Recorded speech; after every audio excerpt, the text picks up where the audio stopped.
first time I saw him, I didn't know who he was. Did you really just do that? I was working the late shift at Russo's, this cramped little Italian place on 53rd Street that smelled like burnt garlic and dreams gone stale. I was clearing tables in a rush, trying to make up for the other waitress who bailed last minute, when he walked in, black suit, no tie, a kind of calm in his walk that made everyone else seem like they were rushing for no reason. He didn't look dangerous. He looked still, like a lake just before the storm. I noticed how the room changed. Conversation slowed, forks paused midair. Even the chef peeked out from the kitchen window. The regulars suddenly went quiet. I remember how the light above his table flickered once, and then held steady, like it didn't dare misbehave around him. I walked over, heart thudding like a warning. He looked up at me. Dark eyes unreadable, a small, polite smile.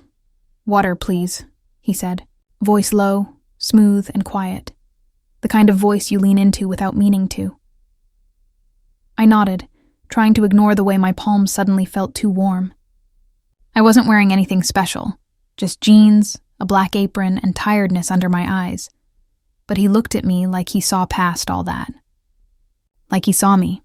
10 minutes later, 2 more men came in. One of them had a bruise forming on his cheek. They sat beside him, didn't speak much. The table was silent, and yet charged, like something was about to break and no one could see it coming but him. I brought their drinks. I smiled politely. I tried not to stare. But then, the one with the bruise said something about girls like me not knowing their place. Loud, disrespectful. The other one laughed like it was normal. I froze. The tray in my hand felt heavier, and then he spoke. "Just one word. Enough." The guy shut up immediately, like a switch had been flipped. He didn't even argue. That's when I started to feel it. That cold, creeping realization that this man wasn't just rich or powerful. He was feared, truly feared, and for some reason, he still looked at me like I was untouchable. A week passed. Then 2, he came back, every Wednesday, at the same time, same seat, never with anyone, just him and his silence. Sometimes I caught him watching me as I cleaned. Sometimes he'd ask about my day, my classes if I was eating enough. He never flirted, never crossed a line. He just listened. No one ever listened to me like that. I started looking forward to Wednesdays like a fool looking for stars in a polluted sky. One night, it was raining hard. Russo's was half empty. He came in soaked, no umbrella. His shirt clung to his chest, dark with rain. He looked tired, and yet, he still smiled when he saw me. I brought him his usual espresso. I asked if he was okay. He looked at me for a long time, and then he said, "What's your name?" I told him, and he whispered mine, like it was something holy. Everything changed 3 nights later. There was a party, Russo's anniversary. I wasn't working, but I got invited anyway. I borrowed a red dress from my roommate and felt like an imposter the whole time. I didn't expect him to be there, but he was. Standing near the bar, talking to some important-looking man, eyes scanning the room. And when he saw me, he stopped talking mid-sentence. The music was loud, laughter louder. People dancing, drinking, pretending life wasn't hard. And then I saw it. The same man with the bruise now smiling at me like he forgot who I belonged to. He grabbed my wrist. I yanked it back. He laughed. I didn't think. I walked straight up to him, and I slapped him, hard. Loud. Only, it wasn't him I hit. It was the man beside him, the MAFIA boss. Dead silence. The music stopped. Glasses stopped clinking. Conversations died mid-word. Everyone stared. His cheek was red where my palm had landed. My breath caught. My heart screamed in my chest. I could feel every pair of eyes burning into my back. The city felt like it paused to listen. He looked at me. No anger, no smile, just stillness. And then, slowly, he turned to the man beside him and said in a voice so cold it made my bones ache, "Leave, now!" The man scrambled out like a rat. I stood frozen, shaking. My hand still tingled from the slap. He looked at me again. Eyes dark, chest rising slowly. And for the first time, I saw it. Not just power, danger. Everyone waited. But he said nothing. He just walked toward me. And the moment he reached me, the entire city felt like it went silent. I couldn't breathe. He stopped inches from me. The air between us felt thick, electric, and unmovable. I could feel the heat of him, his body, his breath. My heart was pounding like it wanted out of my chest. He didn't speak. Didn't raise a hand. Just looked at me with those dark, unreadable eyes that felt like they were trying to look straight into my soul. Everyone was watching. I knew that, but in that moment, I couldn't see anyone else. Just him. I opened my mouth, but nothing came out. My throat was dry. My hands cold. I thought he was... I started, but my voice broke. He didn't flinch. I know who you meant. Silence again. Still. Then he took off his jacket, slowly, carefully, like everything he did had weight to it. He draped it over my shoulders, and I caught the scent of him. Clean, expensive cologne, mixed with something darker I couldn't name. It made my knees feel unsteady. You're shaking, he said softly. I didn't realize I was... Someone in the crowd coughed. Another whispered. But no one dared move. No one dared interrupt. He looked over his shoulder once, and that was enough. The music started again, low, hesitant. People pretended to relax, but you could feel it in the air. Fear, like smoke, curling around the edges of every smile. He touched my elbow. Come. I followed him through the crowd, past staring eyes and hushed voices. We stepped outside into the rain. It was cold. The streetlights painted the wet pavement in orange streaks, and the sound of the city returned in slow pieces. Honks, footsteps, distant laughter. But inside me, everything was still that moment. That slap. His silence. He turned to me once we were under the awning. The rain made his hair stick to his forehead. His shirt, still damp, clung to his chest. Why did you come tonight? He asked. I don't know, I whispered. I guess I wanted to see you. That made him go quiet again. But this time it wasn't heavy. Just full, like there were too many things he could say, and none of them were simple. You shouldn't have hit me, he said finally. His tone wasn't angry, more like he was amused, maybe even a little impressed. I didn't mean to, I said quickly. I thought it was the other guy. I saw red. I panicked. He studied me. You have a temper, I laughed nervously. I have a lot of things I shouldn't. He took a step closer. Our shoes almost touched. I had to tilt my head to keep looking at him. I don't want you in this world, he said, barely audible under the rain. You don't belong here, I swallowed. But you do. He smiled, but it was sad. I didn't choose this life, but I live it now. And people like me, he looked away for a second, then back at me.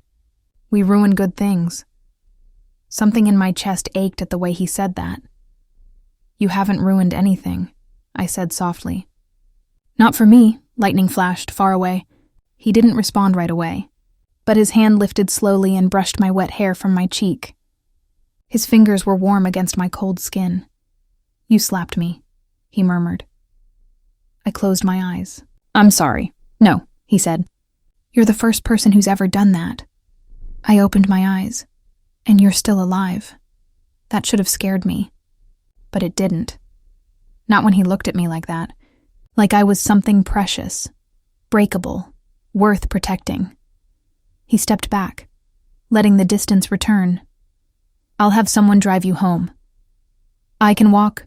I don't want you walking. Not tonight. Not alone. I didn't argue. Something about the way he said it made me trust him more than I probably should have. A black car pulled up, sleek and silent. The driver stepped out, umbrella in hand. He nodded toward me. Before I got in, I turned back to him. Will I see you again? He didn't answer right away. Then, yes, but next time, don't slap me. I smiled, teeth chattering. Don't give me a reason to. The door closed. The car rolled forward, and as I looked out the back window, I saw him standing there, still in the rain, watching me go. Like a shadow no storm could touch, watching me go, like a shadow no storm could touch. The ride home was quiet, but my mind wasn't. I sat in the back seat of that black car, jacket still wrapped around me, his scent lingering like a ghost I didn't want to shake off. The driver didn't speak, and I didn't ask questions. The city lights smeared across the wet windows, turning everything gold and soft, like the world itself had slowed down to match the beat of my heart. But I couldn't stop thinking about his face after I slapped him. Not angry, not shocked. Just still, like he expected it, or worse, like he welcomed it. That haunted me. When we pulled up to my apartment building, the one with the flickering hallway light and the broken buzzer, the driver stepped out, opened the door, and handed me a small black umbrella. "Mr. D'Angelo said to give you this." I blinked. "What's your name?" He hesitated. "Marco." "Thank you, Marco." He nodded once. Got back in. The car was gone before I even reached the front door. That night, I slept with the jacket folded beside me on the bed, like some fragile proof that everything had actually happened. But I didn't sleep well. I dreamt of thunder, of footsteps echoing through empty halls, of a man who held too much power in his silence. The next day, everything was different. At Russo's, people looked at me with a new kind of caution. Whispers followed me like shadows. "That's her," they muttered. She slapped him. Some looked at me like I was brave, others like I was stupid. Even Sal, the owner, pulled me aside. "Listen," he said, voice low. "I don't know what you've got going with him, but be careful, kid. Men like that don't live normal lives, and they sure as hell don't leave anything untouched." I didn't answer. I just nodded and kept working. But by the time Wednesday came around, my chest felt too tight with nerves. Would he show up? Would he pretend like nothing happened? Would he even want to see me? I spent the whole day going back and forth between hope and dread.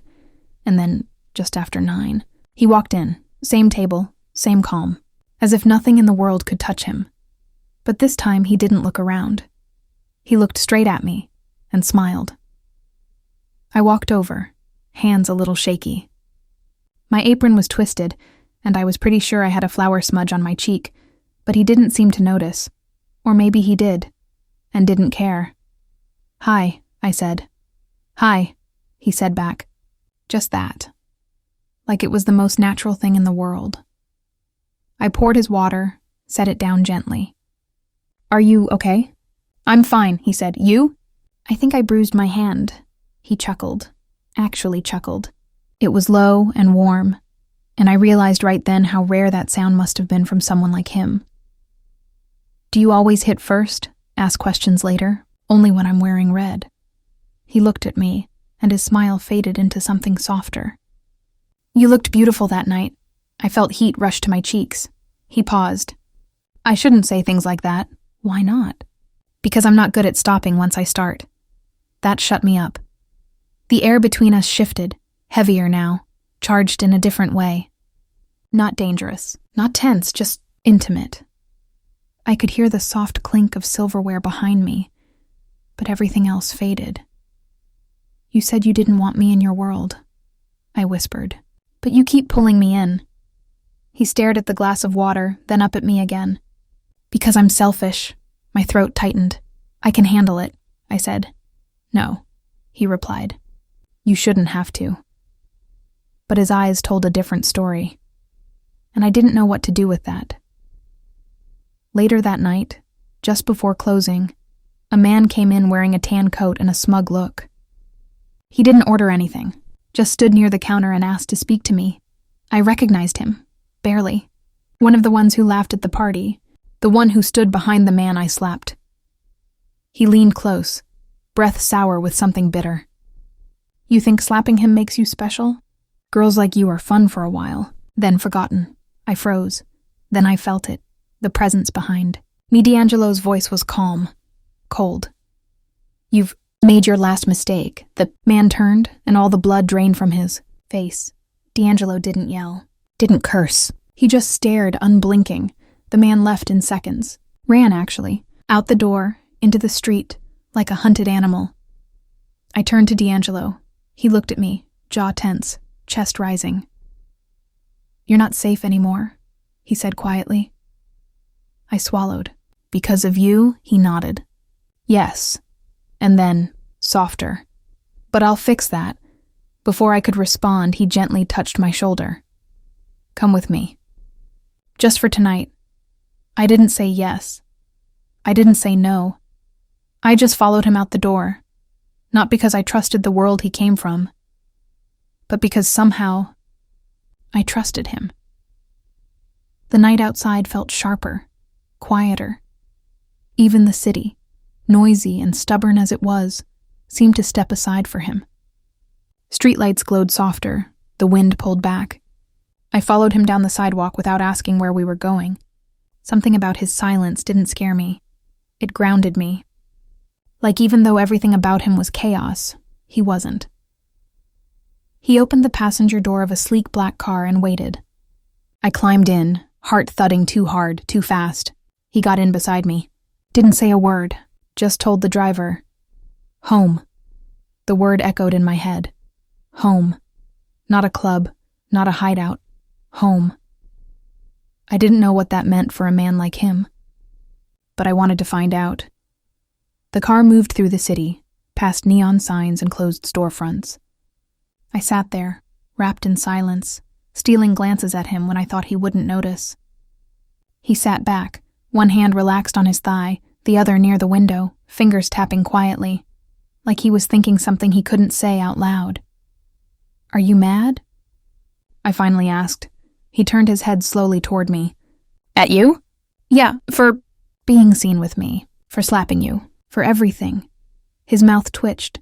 Not quite a smile, not quite a frown. No one's ever embarrassed me before, he said. No one's ever touched me like that, in public. My stomach twisted. I didn't mean, no, he cut in. Then softer. That's why I'm not mad. You did what no one else would have dared. And you didn't even do it to me. You were just protecting yourself. I let out a breath I didn't know I'd been holding. He looked out the window. People in my world, they lie to me every day. Even the ones who work for me, especially them. But you slapped me like I was no one. I winced. That's not exactly flattering. But he just turned to me again, his eyes darker now, deeper. It was honest. That's the difference. We pulled into a narrow driveway behind a gated building. Clean, modern, nothing flashy. The kind of place you'd miss unless you were told to look. The driver parked, got out, and opened the door for me. D'Angelo led the way through a side entrance. No guards, no guns, just a long hallway, polished floors, soft lights, then the elevator. We stepped in. The doors closed.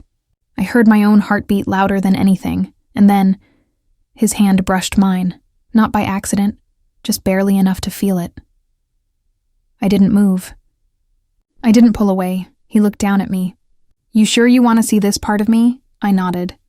I already have. He looked at me like I was saying something dangerous.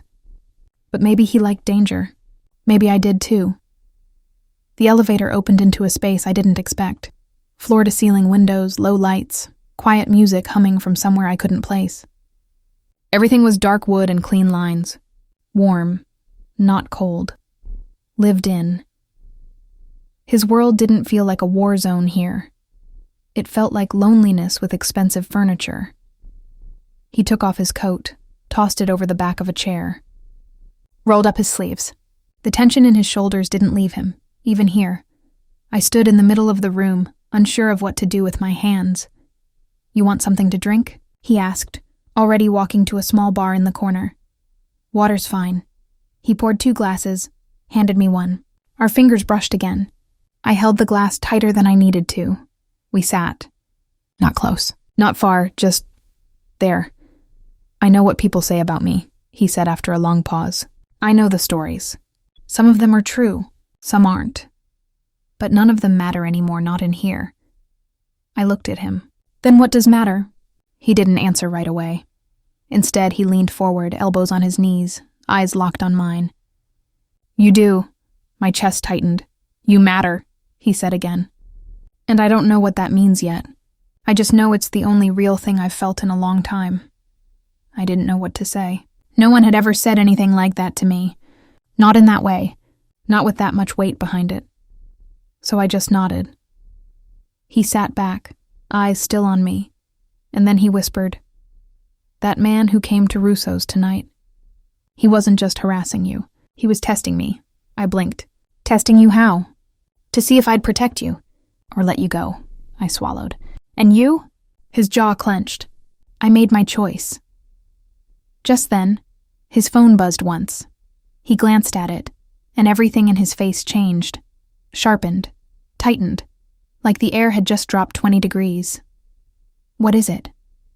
I asked. He stood up slowly. "You need to stay here tonight. Lock the door. Don't open it for anyone but me. What's going on? They know you matter to me now." He grabbed a gun from a drawer, no hesitation, which means you're not just in my life anymore. He looked back at me, eyes burning with something fierce and unspoken. "You're in the line." And then he was gone. The door clicked shut behind him. And for the first time since I met him, I was afraid. The silence after he left was heavier than anything I'd ever felt. Not quiet. Heavy. The kind that sinks into your bones and makes every sound, every tick of the clock, every breath you take, feel too loud. I stood there for a minute, glass still in my hand, staring at the door like he might come back any second. He didn't. I set the glass down and walked around the apartment like I was somewhere I shouldn't be. Like touching anything might break it. Everything was perfect, neat, minimal, cold in that expensive kind of way. But something in it still felt human. Like he wanted to be warm but forgot how. There were no family photos. No clutter, no mess. Just one thing stood out. A small piano by the window. Dustless, polished, played. I didn't even know he played music. I walked over, touched one of the keys softly. It made the faintest sound, like a secret escaping the room. That's when I felt it, the fear creeping in, the real kind. I sat down on his couch, pulling my knees up to my chest. My phone buzzed with a message from my roommate, just a question mark. I didn't even know how to answer her. What would I say? "Hey, I'm at a mafia boss's penthouse because I slapped him in public and now someone wants to kill me." I turned my phone off. The city lights outside blurred through the glass, blinking like warning signs. The silence pressed harder against me, but the thought that kept circling in my head wasn't about who might come through that door. It was him. Where was he? What was he doing? Was he safe? It was stupid, I know. He was the one who kept other people up at night. But all I could think about was the sound of his voice. That moment in the car when our hands touched. The way he said, "You matter." I pressed my face into his jacket, still draped over the back of the couch. It smelled like him. That clean, expensive scent with a trace of danger underneath. Like cologne and cold metal. Like war in a suit. Hours passed. I must have dozed off at some point because I woke up to the softest click at the door. I jolted upright, heart hammering. Then I heard it. His voice, low through the door. "It's me." I ran, unlocked it, swung it open, and there he was. Blood on his shirt, bruised knuckles, eyes dark and unreadable, but alive. I stared at him, heart in my throat. "Are you hurt?" I asked, stepping forward. He shook his head, eyes never leaving mine. Not my blood. That answer should have scared me, but it didn't. He stepped inside, locked the door behind him, and then everything happened all at once. He dropped his keys on the counter, shrugged off his ruined jacket, ran a hand through his hair, and then, before I could even blink, he walked straight to me and pulled me into his arms. Not gently. Not roughly, just desperately, like he'd been holding his breath the whole time he was gone. I froze for a second, then melted into him. I could feel his heartbeat, fast, uneven. I pressed my cheek against his chest, and for a while, we just stood there. No words, only breath, warm skin, unspoken truth between two people who weren't supposed to feel this way. "I didn't know if you'd come back," I whispered. He pulled back just enough to look at me. "I didn't know if I'd make it." I touched his face. He leaned into my hand like it hurt to be touched and needed it anyway. "Why are you doing this?" I asked. "Why me?" He looked at me like the question had no answer. Or maybe too many. I don't know, he said honestly. But when I think about you getting hurt because of me, something in me goes cold. Something I can't explain. I've protected a lot of things in my life. Money, power, reputation. But none of it felt like this. I didn't speak. I couldn't. So he kept going. I live in a world of blood and rules. No softness. No second chances. But you, he shook his head like he still couldn't understand it. You make me want to be something else. Tears stung my eyes, but I blinked them back. I'm scared, I whispered. So am I. We stood there, hearts pounding, barely breathing. I could feel the weight of everything that hadn't been said, everything that couldn't be. But in that moment, it didn't matter. He bent down just a little, like he was asking without asking. And when his lips finally brushed mine, it wasn't fire or passion or something that burned. It was something softer, something real. Like a beginning we weren't sure we deserved, but needed anyway. We didn't sleep much that night, not because of fear, not anymore, but because the world outside didn't matter when he was next to me, sitting on the floor with his back against the couch, and me curled up beside him under a shared blanket. Just the two of us, our shadows stretched long in the soft lamplight, talking like we had all the time in the world. He told me things I knew no one else had ever heard. That he grew up watching his father get swallowed by this life. That the first time he ever held a gun he was 15. That he never wanted this. But there was no way out once you stepped in. I told him about my mom working double shifts to keep our apartment. About dropping out of art school because we couldn't afford it. About how I used to draw cities I'd never visit and dream about lives I'd never live. He looked at me after that, so quiet. You should still be dreaming, he said. You shouldn't be here. But I am. I know, he whispered. And God help me. I'm glad you are. There was a moment of silence after that, the kind that says too much without a single word. I rested my head on his shoulder. His hand found mine. And for the first time in a long time, I felt safe. By morning, the real world returned. I could feel it before I even opened my eyes. The heaviness, the tension, like something sharp hanging in the air. He was already up, talking in a low voice near the window, phone pressed to his ear. No, not yet. Keep eyes on the place. No one touches her unless they go through me. You understand what that means? A pause, then, good. He turned and saw me watching. I sat up slowly. What happened? He hung up, walked over, sat down on the edge of the couch. Someone put a price on your name, he said. My stomach dropped. Because of you? He nodded once. You embarrassed a man who was looking for a reason to come after me. He couldn't touch me, so now he's coming for the only thing he thinks I care about. I blinked. Thinks? He leaned forward, eyes burning into mine. He's right. I didn't know what to say to that. My throat tightened, but I swallowed hard and nodded. What do we do? I asked. We leave, he said simply. Tonight. I have a house outside the city. Secure. Hidden. No one knows about it but me. You want me to hide? I want you alive. His voice cracked on that last word. Not much. Just enough for me to hear it. I reached for his hand. Then we go. He looked at me like I was something fragile and dangerous all at once. You don't even hesitate. No, I said. Because I trust you. That word, trust, made something shift in his expression, like it broke him open and held him together in the same breath. The day moved fast after that. He made calls, arranged things, packed without ever looking like he was in a rush. I tried to help, but he kept touching my arm, telling me softly, just stay near me. That's enough. We left just before sunset. The sky was a soft pink, the city already beginning to glow in gold and red as we drove past it. I watched the streets blur by, trying to memorize every building, every light, in case I never came back. He sat beside me in the back seat. Eyes sharp, but his hand never left mine. You're not going to let this go, are you? I asked. He looked at me. I've let things go before, power, money, people, but this? His fingers tightened slightly. I won't lose you.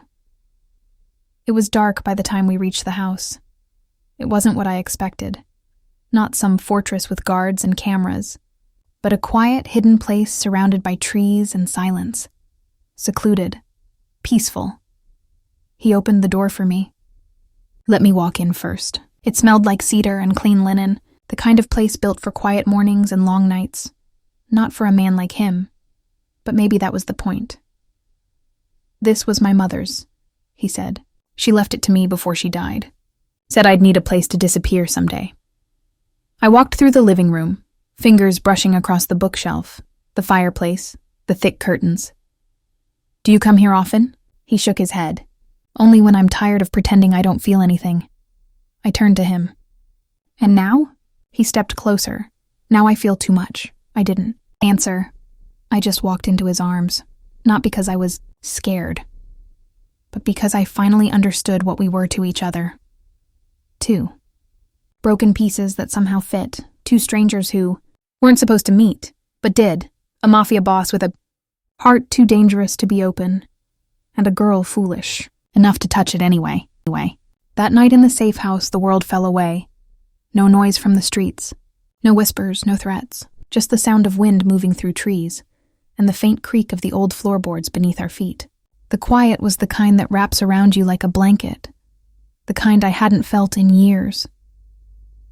He stood at the kitchen counter making tea like it was something he did every night. No guns, no blood, just water boiling and his hands moving carefully, like this was the part of himself no one ever saw. The part he didn't dare show anyone but me. I sat at the small table watching him, knees pulled up to my chest, his hoodie drowning me in warmth. Every time he looked at me, it felt like something inside me softened, something I'd kept locked up for so long I forgot it was even there. When he handed me the cup, our fingers brushed again. I didn't flinch. Neither did he. You know, I said softly. You're different here. He sat down across from me, sipping his own tea like he wasn't the same man who'd left a trail of fear behind him just nights ago. This is the only place I've ever been able to breathe. Because it's quiet? No, he said, eyes on mine. Because no one expects me to be a monster here. My chest ached. I never saw you as one, I whispered. You should have, he said gently, like it was a warning. It would have been safer. I set my cup down, leaned forward until we were inches apart. I don't want safe.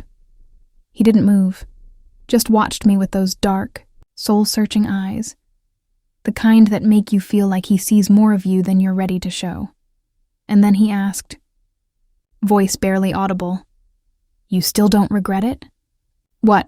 That night at Russo's, the slap, the silence. All of it. I let out a small breathy laugh. If I could go back, I'd slap you harder. His lips twitched. Not quite a smile. Not quite a smirk. Just that rare expression that told me I was getting close to the part of him he buried deep. You're the only person I've ever met who isn't afraid of me, he said. I tilted my head. You're not scary when you look at me like that.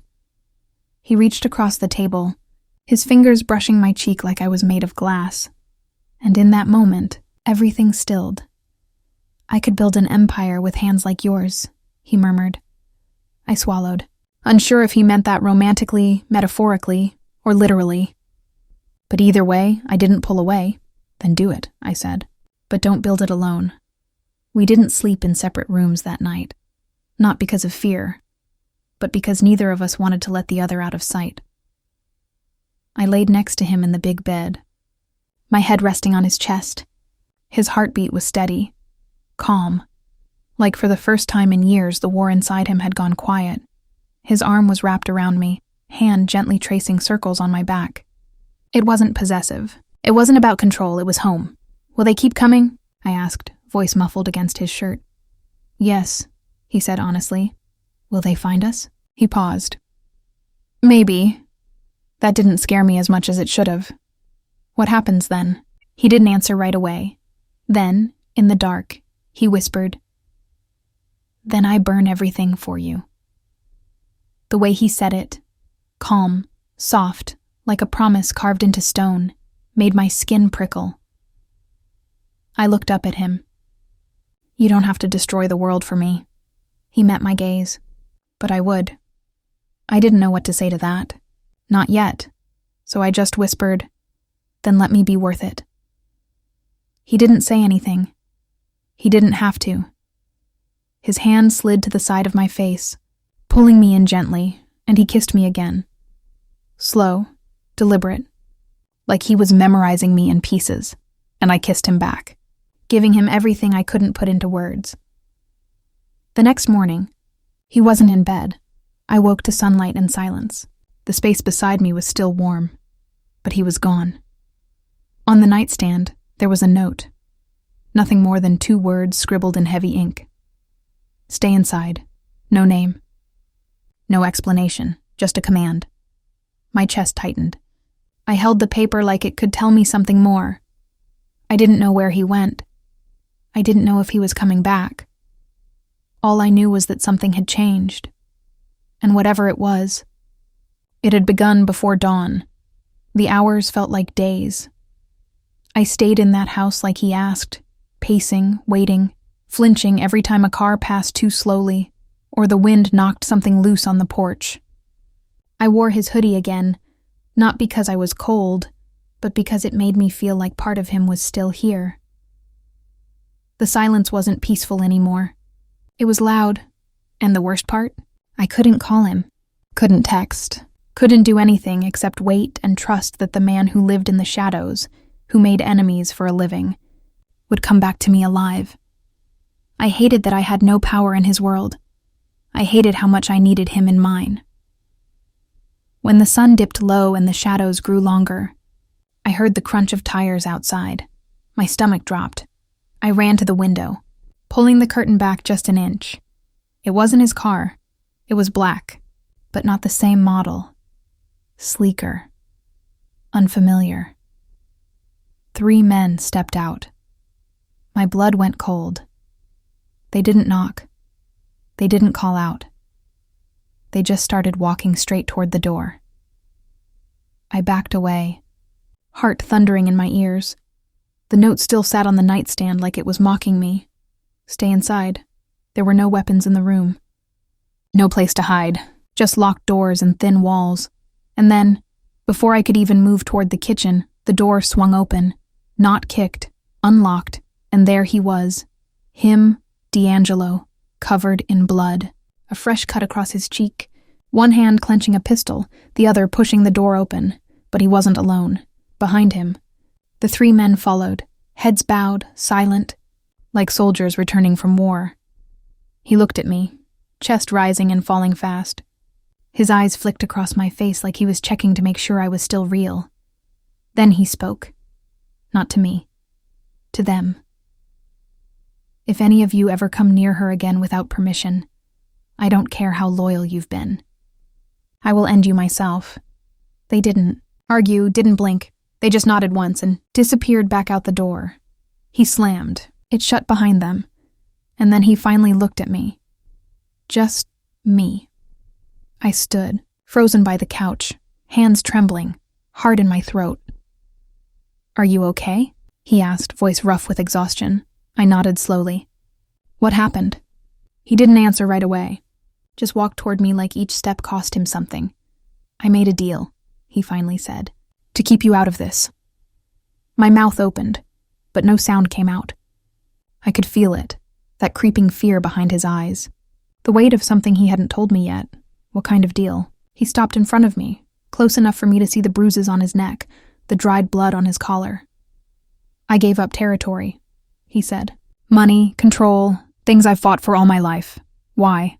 His eyes burned into mine. Because I've never cared about anything the way I care about you. My breath caught.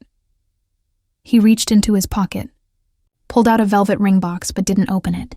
He held it, like it was heavier than it looked. I'm not asking you to marry me tonight, he said, voice quieter now. I just need you to know I'm serious. That this us isn't temporary for me. I've lived 1,000 lives full of violence, and for once I want something real, something that isn't soaked in blood. Tears stung my eyes. I don't need a ring, I said. I just need you to come home. Every time. He stepped closer. Then I will. I swear to you, no matter what I have to give up, no matter what it costs. I reached for his hand, pressed it to my chest. Just don't leave me behind. I won't, he said, and this time I believed him. He pulled me into his arms, and I wrapped mine around his waist, blood and all. We stood there for what felt like forever. Two people who had no right to find love in a world like his, and yet we did, somehow, through the danger, the silence, the slap that started it all. We found each other. Not because we were meant to, but because we chose to hold on anyway. That night, the city moved on, but something had shifted. The boss who never flinched had finally bled for someone, and the girl who had nothing now had the one thing she never thought she deserved. Man who would burn the world just to keep her safe. And maybe, just maybe, love was loud enough to silence even the darkest city. The end. The darkest city. The end.